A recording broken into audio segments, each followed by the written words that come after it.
Welcome to We Chat Divorce, hosted by Karen Chellew, Legal Liaison, and Catherine Shanahan, CDFA. Each episode, we sit down with divorce professionals and industry experts to provide insights and frank discussions about real people, real situations, and real divorce to help you achieve your best life post-divorce. This episode of We Chat Divorce is brought to you by My Divorce Solution, offering divorce financial planning so clients can secure the divorce settlement they deserve. Visit mydivorcesolution.com to request access. Hello, everyone, and welcome back to We Chat Divorce, where we break down the messy, emotional, and often confusing parts of divorce and help you make smart, informed decisions every step of the way. I'm Karen Chellew, Legal Liaison and co-founder of My Divorce Solution.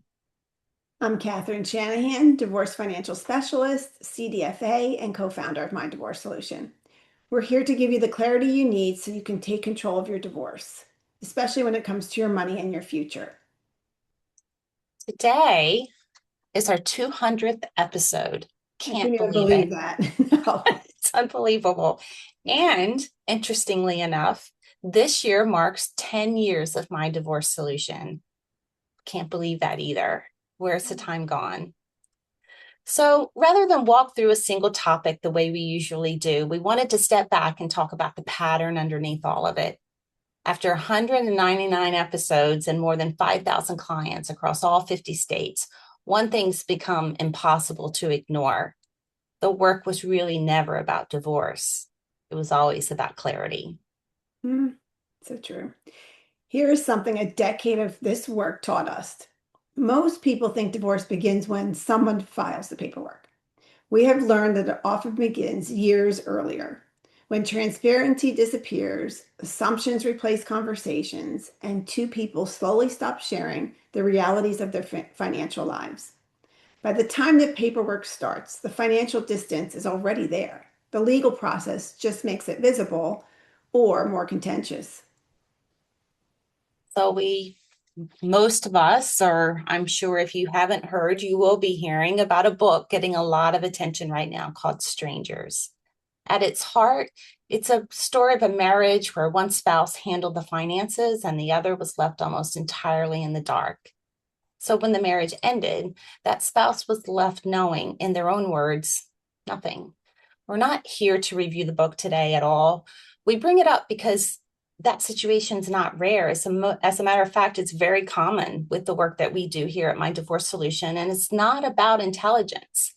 It's about what happens when one person carries the financial picture and the other person steps away from it. Even in my own case, the signs are always there, right? It's just a matter, do we see them or do we not see them? Or do we see them and we just don't want to acknowledge them or put any weight towards them? We just buy our time until the timing's right. Yeah. And go ahead. No, go ahead. I was just going to say, when a marriage relationship starts, often it's about dividing and conquering. You do this, I do that. And if you're not careful, the things that you're not doing, you're not even aware of. And I think that's where you're talking about the signs can creep in pretty quickly. Yeah. And although your marriage can feel very trusting, it can still leave you feeling like you have no financial footing, right? So if you have no financial footing and you're saying you trust your spouse, do you trust yourself? You need to trust yourself to trust your spouse. So you should always have a financial footing to some degree, right? Even when you're just signing your tax return, sign it with confidence. You don't have to understand every document, every supporting document, or what every line means, but you can ask questions so that you can trust yourself to sign that tax return. So true. And even if you don't understand it and you have a question about it later, or a question about your retirement or your tax returns or any account that you have, do you know how to access it? And do you have that accessibility to it? And do you have the relationship with your spouse to ask questions that don't feel like one spouse is being interrogated or not? Right. And if you don't have that relationship, can you establish that relationship to hopefully stay married? So let's talk about lesson one that we've learned over the 10 years. And I know there's so many, but let's just talk about one. One is preparation is not a divorce activity. It is a relationship activity. The earlier someone understands their own finances, the more confident every decision becomes in marriage and in divorce. And here's the part that matters most. It is never too late to build that clarity. Even when the marriage has already ended, getting a complete verified picture of your finances changes what happens next. The goal is not to look back at what you wish you would have known. It is to make sure that starting today is the time that you could do this. But, and that's a very good lesson one. So let's go to lesson two. Financial transparency is not the same as trust. This is one of the most common things we see. Oh my gosh, it's so true. We have a lot of couples that come in and they say, no, we're working together. We're going to work this through. And God knows I love that, right? But when somebody gives you a spreadsheet, asking them for the documents to support that spreadsheet doesn't mean you don't trust them. It means that you need to trust yourself to make a good decision. And in trusting yourself, you want to verify some information so that you have a complete understanding. So don't mistake asking questions as questioning somebody because you don't trust them. And if you don't trust them, then you definitely need the documents to verify any spreadsheet. Yeah.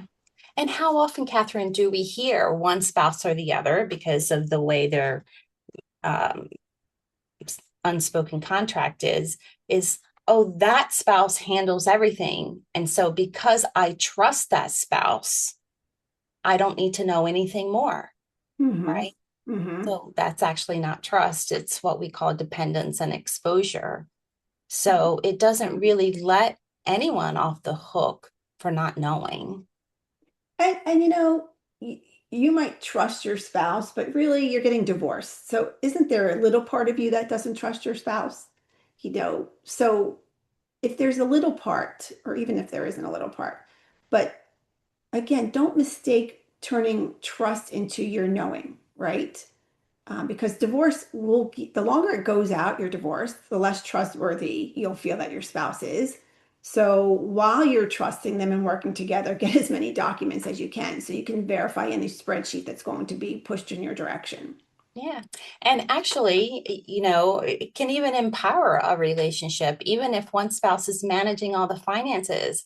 How great would that be if you all decided once or twice a year that you're just going to go through it and you could ask questions, and the spouse that's been managing all this time actually feels better that, they can explain and answer your questions and feel proud of the way they've managed the household finances. Now, that's not always going to be the case. Like, we get that. Not, some marriage relationships are not built on trust or built on other things. And so, they tend to have trouble sooner than later. But for those, people, and I was one of them who just handed it over, I could have asked more questions so I understood more about how things were being managed, for sure. Yeah. Lesson three, the absence of a conversation itself is a decision. When couples avoid talking about money, they're not staying neutral. They're quietly choosing assumptions over facts, and those assumptions can compound year after year until no one actually knows where things stand. Gosh, I'm around married couples that say, my spouse doesn't know about a couple of credit cards I have. Mm-hmm. And you're thinking, well, wait, why? Like, will they not notice the things that you buy? And maybe not, maybe some don't. But if you're feeling that you need a separate credit card, there is a disconnection somewhere in the financial aspect of your relationship. And the day you feel you need that card is the day you need to claim your own independence somehow by establishing boundaries of what can be spent on personal things or not, but having the tough conversation about money. And do you have those credit cards because you don't want to know? Do you not want to know what your real financial picture is? So it's just easier for you to spend until somebody says something about it? Or do you have those credit cards because you want some independence and this is your first step to asking for that independence? But it's never healthy to have credit cards your spouse does not know about. unless you file for divorce, and then it becomes mandatory sometime, but that's not what you're talking about. No, no. Yeah. In that case, if you're planning on getting a divorce and you do not have any control over your finances, you probably do want to establish a credit card in your own name. But realize that that's a credit card that you may be fully responsible for any debt that's on it. Mm-hmm. And Catherine, what is a question that a person would ask themselves? You're really good at talking our clients through things like this. So they have a credit card or they have these various accounts that their spouse doesn't know about. And I think for the most part, they feel their spouse would be angry or upset if they knew about it. And then there would be some kind of consequence. So, what's a thought process to navigate through letting your spouse know or not know? What is that process? Meaning if you want to stay married or if you want to get Yeah, divorced. or how many people are in do I stay or do I go? Yeah. Well, I mean, if you're in I maybe want to stay, you still at some point are going to have to work on the emotional side to your relationship, right? And so it's hard to work on the emotional side if you're hiding something or not in the know on the financial side. So if you're working with a therapist, there should be a point in time that you should disclose any accounts that you have that were not disclosed. Because in the same vein, you're going to be asking your spouse for access for accounts that you do not have access to. So then it's just being able to be confident, asking for that information and expect pushback, but still ask for the information. But be clear that that's your time to come clean too. Well, I also have these two accounts that you don't have access to. So, that to me is just resetting the boundary and the discussions around money. And if you're going through divorce, there's a lot of times people say, well, I have this little account that I've been saving my earnings in, or whatever they're doing. Most times that's going to be a marital account. So you're going to have to disclose it at some point. And if you're asking your spouse to participate or to be part of the disclosure because they have access to most information, you also have to be willing to give the same exposure to information that they don't have. Yeah. And, I think that's one of the most confused concepts when people are approaching divorce or thinking about it. It's all about disclosure, and they'll say, well, I've had this for years, or it's in my name. Well, the disclosure process is about any account that you have. Both parties have to disclose those assets and debts. Well, let's bring back the Stranger's Book a little bit. A big thing was what she commingled.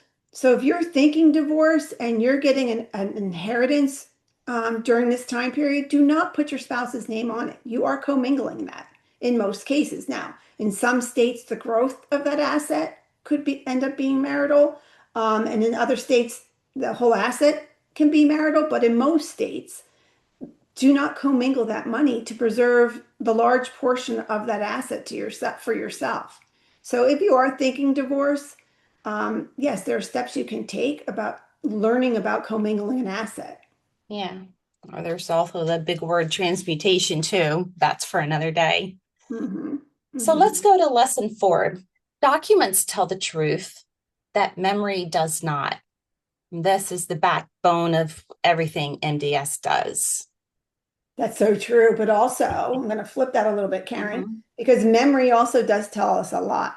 A lot of times people forget about former employers of mhm. spouses where there's 401k monies that were never rolled over, or little pension plans that were never closed or accessed. So your memory does play a role in recall for a lot of things that we need documents too. But definitely documents, documents, documents. It verifies every number that we have to put on a spreadsheet. Oh, Catherine, I'm so glad you said that. I was just speaking with someone yesterday or the day before who fully believed that she did not have any knowledge about they were in a community property state, the community property or their assets or debts. And within a half an hour of discussion, I was confident that she knew pretty much everything about the community property. She just didn't know what it meant to her. And by her just talking about her experience and what she knew and didn't know, it helped me to know, well, we could get that information there and these other accounts here. Like it was clear to me that she had everything she needed to get clear about what was marital and separate and what it could potentially look like if they moved towards divorce. And that's really good because that gave her a lot of confidence, I'm sure, for the Mm-hmm. next step, right? Instead of sitting in an emotional world, you're sitting in a world of, you know what, I do know more than I thought I knew. Yeah. Lesson 5, handing your finances to an attorney is not the same as understanding them. Oh my gosh, let me say that again. Handing your finances to an attorney and your finances, meaning your documents or anything that you have access to, is not the same as understanding them or even the same as knowing what you want because they will ask you what you want. And you can't know what you want just based on handing the documents to your attorney. For some clients, the problem is that they spend a marriage without financial autonomy, and divorce does not fix that. It often repeats it. They move from deferring to a spouse to deferring to an attorney, still making decisions about a financial plan, or I should say, decisions about your financial picture that they cannot even see for themselves.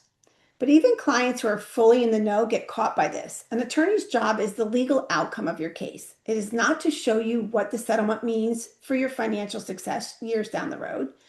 So you can agree to you can agree to terms that look fair on paper and still walk away financially impaired simply because no one modeled decision is going to be truth to your future, basically. Whether you came in informed or not, fair in the agreement and fair in your future are not the same thing. Legal representation was never designed to replace your own financial clarity, and no one can advocate well from inside a foggy space. And no one else, other than yourself, will really be able to advocate for yourself. True. Lesson 6, mediation without financial knowledge is amicable unknowing. Mediation can feel calm and cooperative, but that calm can hide behind the fact that both people are dividing a financial picture that neither has verified from a family law lens.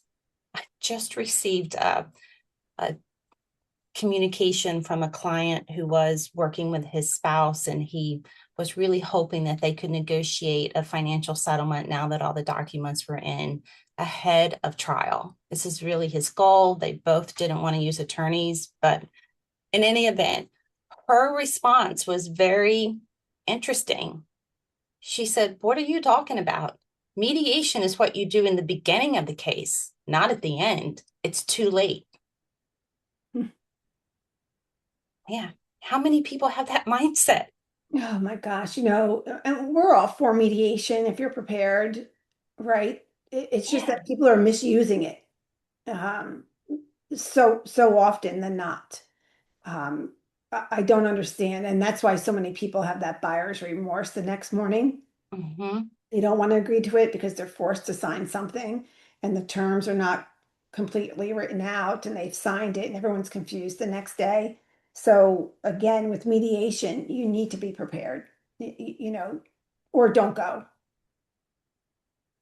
For sure. And the perfect time for mediation is when you have the documents, not in the beginning when you don't have the documents. That was just so interesting. Well, because they use the mediation as their document collection time. Mm-hmm. How many times do we hear attorneys say, well, let's just go, we'll get the information we've been asking for. What makes you think somebody's coming to mediation with the documents is my question. We've never seen it happen No, ever. never. Maybe a spreadsheet, but we never see the documents. We'll go there and get the documents. No, what happens is the mediator says, okay, before the next mediation, can you get us the documents? Well, why did you go to the first one? Mm-hmm. And you Yeah. paid everyone, you took your time off of work if you're working, and you paid everybody to attend, and then you walk out of there with nothing. Yeah, for It's sure. frustrating, right? Yes. So over 10 years, we started hearing the same phrase over and over again. I wish we had done this years ago. Nobody ever taught us how to talk about money. We were never on the same page financially. I wish I knew you 5 years ago. At first, these sound like regrets.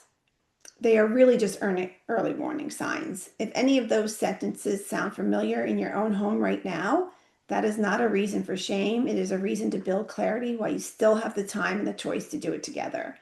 I mean, I'm so happy we created this process for a ton of reasons.